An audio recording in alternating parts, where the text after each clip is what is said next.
Hello বন্ধুরা, আমার যে ভিডিওর বিষয়বস্তু হলো জবা ফুল গাছ বর্ষা থেমে গেলে গাছগুলো কেমন ঢলা ঢলা হয়ে যায় সেই নিয়ে। এই দেখো গাছগুলো আমার কেমন হয়ে গেছে, ঠিক আছে?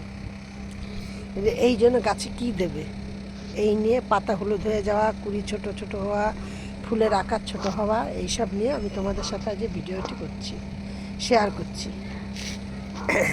ওই দেখো পাতার বিবর্ণ হওয়া, দেখেছ? এনে আমি চম্পাস ব্লগ থেকে ভিডিওটি করছি, আমি চম্পা বলছি। আমার এই ভিডিওটি যদি তোমাদের ভালো লাগে প্রথম থেকে শেষ পর্যন্ত দেখবে, দেখে একটা লাইক কমেন্ট শেয়ার করবে। আর নতুন বন্ধুদের বলছি একটি সাবস্ক্রাইব করে পাশের বেলটি বাজিয়ে দেবে, যাতে আমি রাত্রেবেলা 6:30 থেকে 7টার মধ্যে ভিডিও ছাড়ি, যাতে তোমাদের কাছে নোটিফিকেশান পৌঁছিয়ে যায় এবং তোমরা যাতে ভিডিওটি দেখতে পারো। এবং আমার এই ভিডিও মানে চ্যানেলে প্রচুর গাছ সম্বন্ধে এটা ওটা সব দেওয়া আছে, দিয়ে তোমাদের যদি ইচ্ছা হয় মানে দরকার পড়ে তাহলে তোমরা ভিডিওগুলো দেখে নিতে পারো, সব ধরনেরই। আর যদি তোমাদের কিছু জানতে বুঝতে হয় তাহলে তোমরা আমাকে একটা কমেন্ট করো, আমি যদি মানে যতটা পারবো তোমাদের আমি কমেন্টের উত্তর দেবো। এবার আমি তোমাদেরকে বলছি, আমার এই যে গাছের পাতাগুলো দেখতে পাচ্ছ না, সাদা সাদা হয়ে গেছে। ওই যে আমি প্রত্যেকটা ভিডিওতে বলছি আমার বাড়িতে মিস্ত্রি কাজ করছে।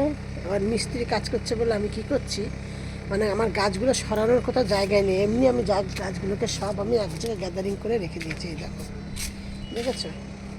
যেমন আমি গাছে ঠিকমতো জল দিতে পারছি না, ঠিকমতো ওষুধপালা দিতে পারছি না, পরিচর্যা করতে পারছি না, দিয়ে তাই ওই সিমেন্ট বালি পড়ছে, তাই গাছগুলো যে গাছের গোড়াগুলো দেখেছো আমার এই সব যখনই কাজটা শেষ হয়ে যাবে তারপর আমার এই সব মাটি আমাকে পাল্টিয়ে দিতে হবে গাছে। তারপরে সিমেন্ট বালি পরে কত গাছ আমার মরে গেছে। এই দেখো, দেখেছো? এটা একটা নীল জবা ফুল গাছ ছিল, থোকা।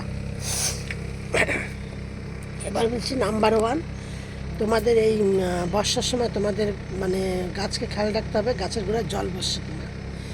আর গাছের মাটিতে ওপরটা তো শুকিয়ে গেছে, নিচের দিকে শুকায়নি, ভেজা ভেজা আছে, কিন্তু তোমরা মনে করছো ওপরটা শুকিয়ে গেছে, তখন তোমরা গাছে আবার জল দিচ্ছ, দিয়ে তার থেকে শেকড়ে প্রবলেম হয়, আর গাছের ফুল পাতা মানে হলদে হয়ে যায়, কড়ি হলদে হয়ে যায়, কড়ি ঝরে পড়ে যায়, আর আস্তে আস্তে ধীরে ধীরে গাছটি মারা যায়, ফুলের আকার ছোট হয়ে যায়। এই জন্য কী করতে হবে তোমাদের এই সময় গাছের গোড়াটাকে ভালো করে একটুখানি আলগা আলগা করে দিতে হবে, মানে খুঁচিয়ে মাটিটা উপর থেকে। তাহলে আলগা আলগা করে দিলে কি হবে, গাছের গোড়ায় মানে হাওয়া বাতাসটা লাগবে, রোদ্দুরটা লাগবে, তাহলে নিচের থেকেও গাছটা মাটিটা শুকাবে। তবে এই হলো প্রথম কথা। আর দ্বিতীয় কথা, যখনই তোমাদের যদি গাছগুলো মানে আমার যেমন জায়গা এখন নেই, আগে ছিল, এখন আমার মিস্ত্রি কাজ করছে বলে আমার সেই সব জায়গাগুলো সব খোলা হয়ে গেছে। কিন্তু তোমরা যদি মনে করো যদি তোমাদের যে সেট থাকে বা ছাওয়া স্থান থাকে, তাহলে একটা কাজ করবে, এই বর্ষার পরে গাছগুলোকে সব তোমরা ইসে রাখবে, ছাওয়ার জায়গা রাখবে, কেন বেশি রৌদ্রের জায়গা রাখলে গাছগুলো এরকম ঢলাঢলা হয়ে যাবে, গাছগুলো বেশি ঢলাঢলা হয়ে যাবে। এই জন্য কী করতে হবে, গাছগুলোকে ছাওয়াতে রাখতে হবে, আর গাছের গোড়ায় এপসোসল বা ম্যাঙ্গোনিসিয়াম দিতে হবে একদম, মানে প্রত্যেকটা টবের জন্য হাফ চামচ করে, মানে একদম ডাইরেক্ট গাছের গোড়ায় না, গাছের টব আর গাছের গোড়ার থেকে দূরে টবের চারিপাশ দিয়ে দিতে হবে। তাহলেই দেখবে তোমাদের গাছ আর এরকম ঝিমিয়ে পড়বে না। এলো নাম্বার 1, 2। আর নাম্বার 3 হলো যখন দেখবে তোমাদের এই গাছ এরকম মানে রোদ্দুর 2-3 দিন ওঠা হয়ে গেছে, তখন ধীরে ধীরে গাছকে ছাওয়া রৌদ্রের জায়গায় রাখতে হবে। কারণ রৌদ্রের জায়গায় তারপরে মানে কি, বৃষ্টিটা হলো, রোদটা 2-3 দিন উঠলো, তাপটা সহ্য হয়ে গেল, দিয়ে তখন গাছটাকে আবার আস্তে আস্তে রৌদ্রের জায়গায় রাখতে হবে। কারণ জবা ফুল গাছ রোদ আর জল পছন্দ করে। এই হলো গিয়ে প্রথম কথা। আর তৃতীয় কথা আর চতুর্থ কথা হলো, এই সময় গাছকে যখন বৃষ্টি চলে যাবে, বৃষ্টির মধ্যে তোমরা একটা কাজ করতে হবে, বৃষ্টি হচ্ছে বলে যে গাছের গোড়ায় তোমাদের জল দিতে হবে না তা নয়, এই খাবার দিতে হবে না তা নয়, যে সবই যে বৃষ্টির থেকে খাবারটা পাচ্ছে তাও নয়।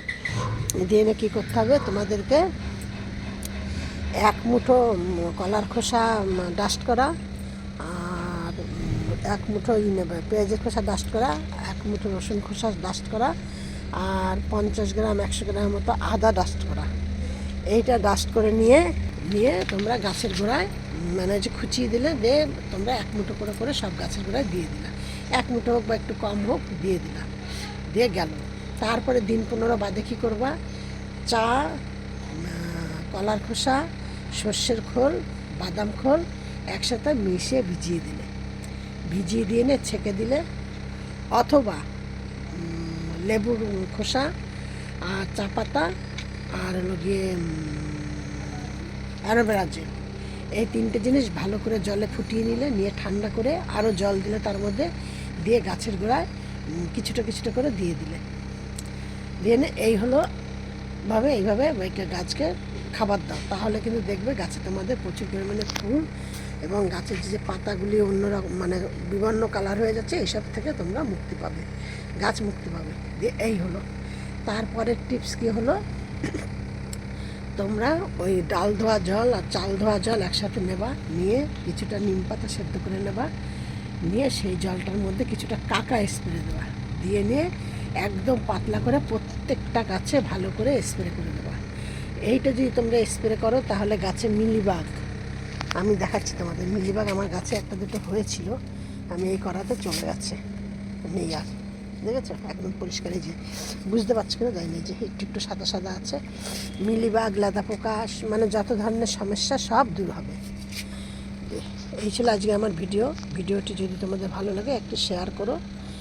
আর সব ভিডিওর মতো আজকে আমি তোমাদেরকে বলছি তোমরা সব ভালো থাকো, সুস্থ থাকো, নেক্সট ভিডিও আবার করবো। এবার আমি ফুলগুলো তুলি, তোমরা দেখো।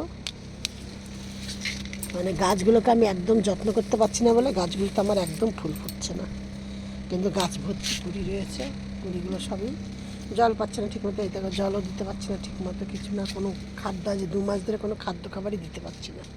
এই যে এই গাছগুলো আমার সামনের দিকে আছে, দেখো এই গাছগুলো কত সুন্দর হয়েছে। দেখেছো প্রচুর ঠান্ডা লেগেছে।